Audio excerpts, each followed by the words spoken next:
Praise the lord everyone. Masih Yeshu के नाम में सबको जय मसीह की सलाम, खुश आमदीद। प्रियो, आज हम देखेंगे अपनी आत्मिक अग्नि को जलाए रखने के तरीके। प्रियो, कैसे हम अपनी आत्मिक आग को जला के रख सकते हैं, क्योंकि हमारे जीवन में जब भी परमेश्वर की आग ख़त्म होती है तो हमारे जीवन में ठंडापन आ जाता है, सुन्नपन आ जाता है, झुंझुनी आ जाती है, और उसी के कारण जो है हमारे जीवन में कमी घटी आती है और हम जो है आत्मिक भूख प्यास की कमी पाते हैं। जैसे तवा जब गर्म रहता है तो उसमें रोटी सिक जाती है, लेकिन जब ठंडा हो जाता है तो फिर उसमें क्या है, रोटी नहीं सिक पाती। और दूसरी बात, चींटी, कीड़ा मकोड़ा सब आते हैं। तो इसी प्रकार हमारे जीवन में दुष्टता का प्रभाव भी आता है, क्योंकि हमारा आत्मिक तवा गर्म नहीं है। तो प्रियो, अपना आत्मिक तवा गर्म रखें। अच्छा, इसको देखने के तरीके कैसे हैं, किस तरीके से हम इन आत्मिक तवे को गर्म रख सकते हैं, और क्या वो बातें हैं जिससे वो आत्मिक तवा गर्म नहीं हो सकता, या वो निष्प्रभावी हो जा रहा है, या वो ठंडा हो जा रहा है, आपके अंदर की आग ठंडी हो जा रही है। ये कारण आपको देखने पड़ेंगे। इनमें से कुछ कारण मैं आपको बताना चाहता हूँ। इसमें हमें आसपास का माहौल देखना है कि आप किस वातावरण में उठते हैं, बुरी संगति में उठते हैं, अच्छी संगति में उठते हैं, उन लोगों से बातें करते हैं जो हमेशा जो हैं लोगों की बुराई करते रहते हैं, या उन लोगों के साथ रहते हैं जो हमेशा निराश हैं, जो हमेशा जिनके पास कुछ ना कुछ कंप्लेन है। या फिर अब आपके अंदर, अपने अंदर ढूंढने की ज़रूरत है आपको कि आपके अंदर कोई कड़वाहट तो नहीं है, कोई ऐसी आदत या कोई ऐसी बात तो नहीं है जिसके कारण जो है आत्मिक आग आपके जीवन में बुझ रही है। प्रियो, तो ये दो कारण जीव हो सकते हैं जो आपके जीवन में आत्मिक आग को ठंडा कर रहे हैं, या बुझा रहे हैं, या कम कर रहे हैं। तो प्रियो, इससे आपको निपटने की ज़रूरत है, और ये बातें केवल आप ही ढूंढ सकते हैं। कोई ऐसा फ़ोन नंबर, कोई ऐसा फ्रेंड सर्कल में आपने रख रखा है जो आपको फ़ोन करता है, जिससे आप अधिकतर बातें करते हैं, है ना। और आपको ये बात समझनी चाहिए कि उसके पास रह करके आप आत्मिक आग आपके जीवन में बुझ रही है। तो प्रियो, आपको तुरंत उससे अलग होने की ज़रूरत है। प्रियो, मैं आपको सच में ये एक बात चेतावनी देना चाहता हूँ कि प्रियो, आपको अपने भीतर भी ढूंढना है कि कौन सा ऐसा स्वभाव, कौन सी ऐसी बातें आपके अंदर बैठी हुई है जो शरीर को समर्पित है ना, और जो परमेश्वर को समर्पित नहीं है। तो प्रभु का वचन कहता है कुलुस्सी 3 अध्याय में, अपने उन अंगों को जो पृथ्वी पर आत्मा से लड़ते हैं, उन अंगों को मार डालो, है ना। और हमें इस बात को समझना है प्रियो, और ये बात है कि जिसमें हमें अपने शरीर, पौलुस भी कहता है कि मैं अपने शरीर को मारता कूटता और बस में लाता हूँ। तो प्रियो, आपका क्या क्या यहाँ पर मानना है ना। और ये कमेंट करके भी आप बताइएगा कि क्या मैंने गलत कहा या सही कहा, है ना। और इस बारे में आपकी बातचीत मेरे लिए बहुत ज़रूरी है। तो प्रियो, दूसरी बात मैं आपको बताना चाहता हूँ कि अपने जीवन में परमेश्वर का प्यार घटने मत दें। ध्यान परमेश्वर पर लगाए रखें। वचन कहता है कि यहोवा को अपने सुख का मूल जान, क्योंकि वही तेरे मनोरथों को पूरा करेगा।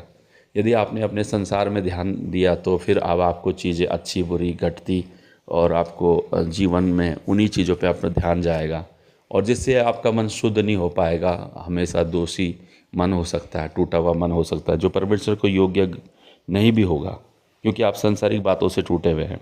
तो प्रियो, अपना प्यार और ध्यान मसीह पे लगाए रखें, है ना। और देखें कि कोई चीज़ आपको सूखापन महसूस करवा रही है ना, और ये सूखापन ख़त्म करिए, और हमेशा उत्साहित रहिए संगतियों के लिए, प्रार्थनाओं के लिए, है ना, और एक दूसरे के साथ मिलने के लिए बड़ा उत्साहित रहिए।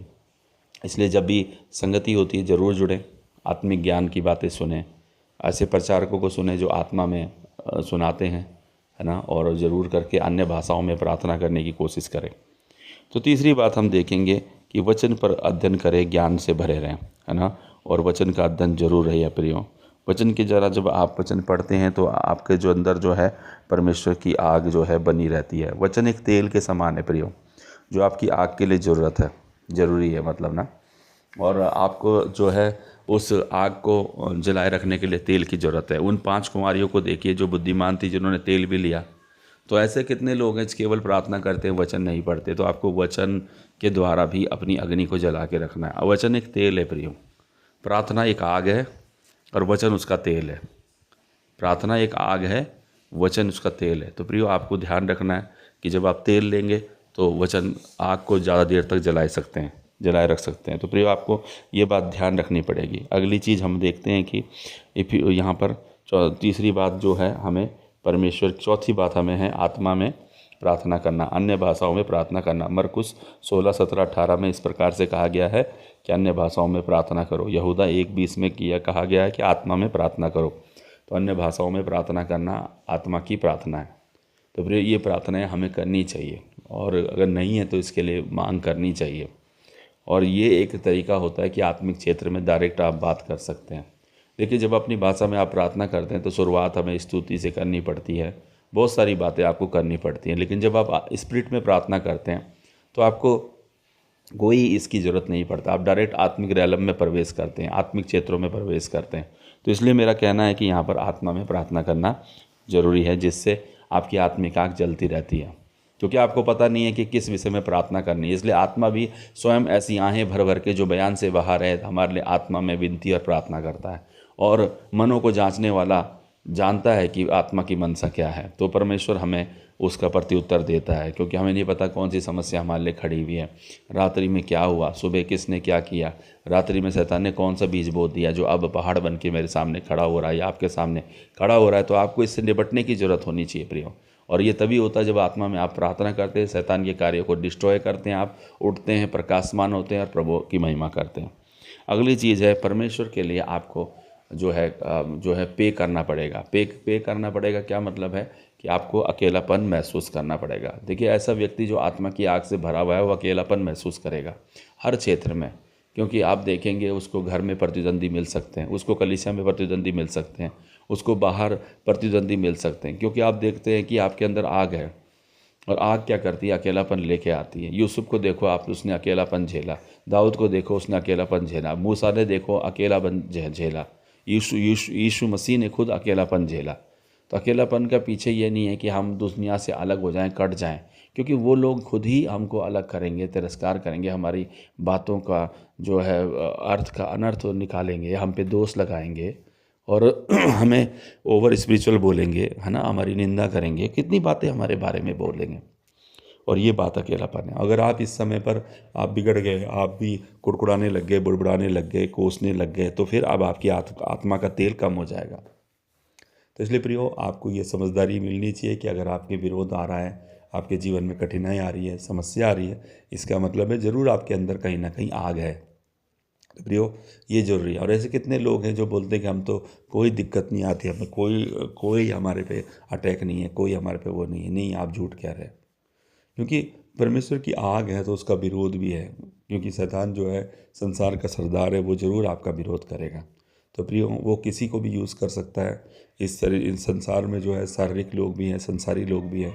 तो प्रियो, हमें इन लोगों से बच के चलना पड़ेगा जो सिर्फ शरीर की अभिलाषाओं पे मन लगाते हैं और प्रॉस्पेरिटी पे ध्यान देते हैं कि हाँ, आपके जीवन में ज़रूर पाप है, इसलिए आप जो है धनी नहीं हो पा रहे हैं या आप चंगे नहीं हो पा रहे हैं। तो ये ऐसे लोगों के दोषों से आपको बचना पड़ेगा, उनकी प्रतिक्रिया नहीं देनी पड़ेगी, वरन क्या करना पड़ेगा, आपको उनके विरोध में खड़ा होना पड़ेगा और अपने आप को बचा के रखना पड़ेगा।